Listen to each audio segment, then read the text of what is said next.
I was on my Facebook page and I noticed that there was a post and it said, $1 trillion or a dinner date with Jesus. Which would you prefer? And it was very offensive because from Genesis to Revelation, no one has ever spoken, no one has ever spoken of any person in the Bible that was in the Bible in such ways. One thing I liked about King David is that he said, I will not put my hand to God's anointed. You know, um, the people today do not sound anything like the dialogue of Hollywood, the early film era. And they don't sound like the documentaries from between the 30s and I would say the 60s. Like, no one ever made a mockery of Christ because the Salem witch trials were because people were doing severe black magic. They weren't blaspheming God. They were just, doing things that were not Christian ideology. America was, founded on Christian principles, though incorrectly interpreted. It was the idea that no one ever used the name of God or Christ in vain. Even when Jesus Christ walked the earth, the name of God, Elohim, even today, is mentioned with great regard. Like, you don't hear someone saying, who would you go out with, Elohim or Jay-Z? Like, no one says Elohim or Allah in such ways, but Jesus Christ and God and Christianity, especially amongst black people, have received a lot of disrespect and slander. And we can't even talk about our, managers the way that people talk about Jesus Christ. Like, if I go to my job and I say something bad about one of my managers to a coworker, I might get fired. If I make a, compromising statement about the integrity of their character, compromising people's knowledge of their existence, it would be considered libel or slander. I say this because even though in the Bible it says that people speak of you, Lord, in ways that you're not taught, and Jesus said, well, let him do it because, regardless, my name is praised. It's not that way today. Yesterday, people were talking about him as a teacher, a prophet. They were uncertain. He said, what do the people say I am? And the people say you're a prophet. The people say you're a teacher. The people say you are a returned, prophet of old or whatever. And then he said, who do you say I am? So they really were saying a lot of things about him, but it wasn't nothing like, who would you go out with, King Herod or Jesus Christ?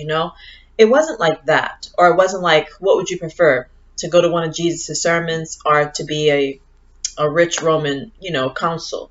That's not the way it went. The reason why I'm saying this is because right now we can't even utilize a celebrity's song lyrics for a personal recording use, or, what I'm trying to say is, we live in a world of copyrights, plagiarism, slander, libel, and reputation savvy situation. And the pharaohs of Egypt, the BC regalities, Jesus Christ, and all of the philosophers and sages of the past have been trodden by the generation that we know as Millennial America, and all across the world. But the kids that are coming out the womb right now they didn't do Christianity the right way, but at least they weren't blaspheming what they believed in. It's kind of like, if you believe that someone is God, you never speak ill of them.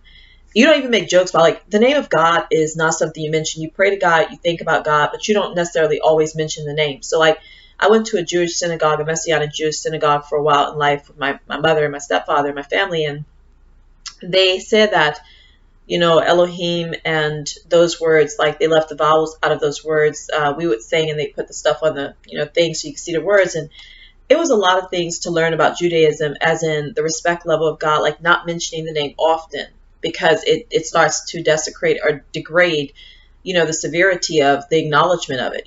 Something that you mention in negligence, you'll not necessarily take very important. It's like, no one just calls the president up at any time and say, hey, what's up? I want to talk to you, because it's so severe. Some people can't even reach their own parents. There are certain respect levels, like mentioning the name of Christ should be number one in your own memoirs of life. I do that. I don't think I've ever mentioned the name of Christ on Facebook or even God, because those are too sacred of values, and they will compromise and crisscross and contradict with other people's beliefs about that. But I often mention Christ in my personal vocals and memoirs and audios because it's not going to offend anyone because it's just me, you know. But I never post anything and about God. I post a lot about science and history and how we live and what we do with what we know. But I don't like to say a lot about God and Jesus because, especially scantily and stereotypically, and in a way that is not even a global commonality. But I say this because I wouldn't want $1 trillion and I wouldn't want to have dinner with Jesus. The reason why I wouldn't want to have dinner with Jesus is because it's embarrassing after he died on the cross and supposedly resurrected from the dead to even do anything human with him. If you do anything with Jesus nowadays, it has to be flying, coming out of the sky as lightning, being able to be turned into a statuesque figure that no longer sheds blood, the orifice is closed, you become like an angel with wings. It's like ever since he was prophesied or, said to have risen from the dead, there's no such thing as have dinner with Jesus. So that's out of the question, And $1 trillion, if I had a choice between ending life on planet Earth or having $1 trillion, I would choose to end life on planet Earth. So if someone was trying to be offensive, he was trying to say, look, bitch, which would you rather? $1 trillion so you could live well and then die, or have dinner with Jesus? I'm like, but wait, you're giving me options that no one would choose. Nobody would choose to have dinner with someone who could do greater things than make you have a need for food. And I don't want $1 trillion because all I'm going to do is buy food and have my blood outside of me and depend on others to acquire that. I mean, I would rather not have a nervous system before I have $1 trillion to serve my nervous system. I would rather have a non-tarnishable package before I have $1 trillion to supply preservation for a package. I would rather not be on this planet with people like yourselves to help you feel good about the life you're living than to ever be moving about shopping, doing things incorrectly just so that you can feel relieved and whatever. It's like you gave options that no one would choose. Nobody would choose $1 trillion if they could pass away and never return to this stupid place with you in it. And nobody would have dinner with a man who rose from the dead. It's like, if you rose from the dead, why would I have dinner with you? Motherfucker, take this cardiovascular system out of me and give me a whole new existence. Why would I have dinner with a man who rose from the dead? No, I'm not gonna have dinner with that. If you resurrect yourself from the dead, there's some more things you could do for me than eat food and talk, because that's embarrassing. That's very minimal in comparison to what you've done. It's just like John the Baptist said, I must decrease that he may increase. I'm like, but I can't ask for something that is beneath your power to provide. When I go to a particular, if you try and get a loan for a house, you don't, ask for, $1,000, you ask for what the person, that everything is appropriated. So if you talking about doing something with Jesus Christ, motherfucker, you talking about ending the earth. The only thing Jesus could do for me is spare me from the destructive fate that's coming to the human race and let me end it. That's what Jesus, see, you can't just say, oh, Jesus could do anything for you. No, it's a set order. Who is Jesus? Jesus died on a cross, supposedly, and resurrected. He's powerful. You don't eat dinner with Jesus Christ. You judge the human race with Jesus Christ. You send people to hell with Jesus Christ. You're glorified with Jesus Christ. You resurrect a new life totally out of the earth with Jesus Christ.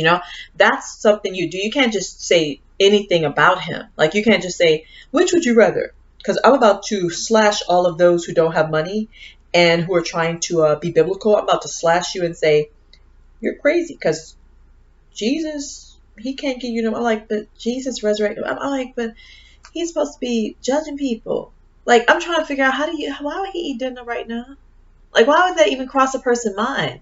Of course, I know you were trying to make a joke, but why use Jesus Christ to make a joke? Like, what is so funny about God and Jesus? I mean, this stuff is not funny. What is so funny about people wanting to escape Egypt and go to a land that their forefathers promised them? What is so funny about people making mistakes and trying to redeem themselves from those mistakes? Because it was premature in our existence. What is so funny about people being flooded while one man was spared because he was perfect in all his generations? What is so funny about kings rising up, being wicked and doing things that were against the laws of their land, the laws of their former precedent lawmakers or whatever? What is so funny about people having messages that other people didn't believe and they were stoned to death and killed? Like, what is so joking and funny about that shit? Like, why do y'all think the Bible is a place where you make scantily jokes or you do your prosperity messages? Y'all go to the Bible and treat it like it's just a place where you could do anything you want. Nobody in the entire world ever sounded like the Red Writings of Christ. Nobody ever sounded like you all put burdens on people that you wouldn't lift one finger to do yourselves. You tithe mint and herb and pass over the love and the judgment of God, but I would prefer you do the former and the latter. It's easier for a camel to pass through the eye of a needle than for a rich man to let you talk to him about the laws of equity. A camel could pass through the eye of a needle before a rich person who did wrong to humanity let you tell them about your nervous system. They will not let you enter about the nervous system because they're too busy using it to tell themselves that there's somebody. And then the disciples said, Lord, who then can be saved? He said, with God, all things are possible. You know? I say this because it's one of those kind of things that I've never really heard someone sound like the reason Jesus Christ will. Oh, anyone can repeat the red writing. They can halify and say, blessed are the meek, for they shall inherit the earth. But that could be cut the baby down the middle to see who thinks is right to be here. See, Jesus and Solomon, he said he was greater than Solomon. So Solomon tricked a woman at his throne. I told my Mom, Jesus lied. And she said, Nikki, Jesus wouldn't lie. And I said, I don't think Jesus cares about the human race because I don't. And I don't think anyone would ever do anything for the hearts of these fools. People that do wrong, who would help them? And she said, Nikki. And I was like, Mama, I'm telling you what I believe. I do not see anything past or present caring for such a batch of fools and dummies and worthless imbeciles, breaking every law of the world, the science. They break their own laws. They break every law. I can never imagine with my heart of hearts that someone will ever care for the souls of humanity.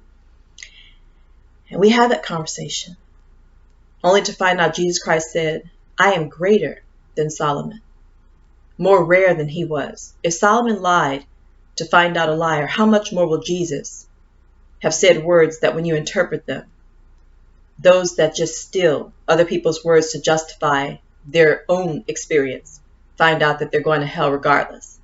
Not only did they touch someone else's soul that didn't belong to them, but they used it in a way that person wouldn't do.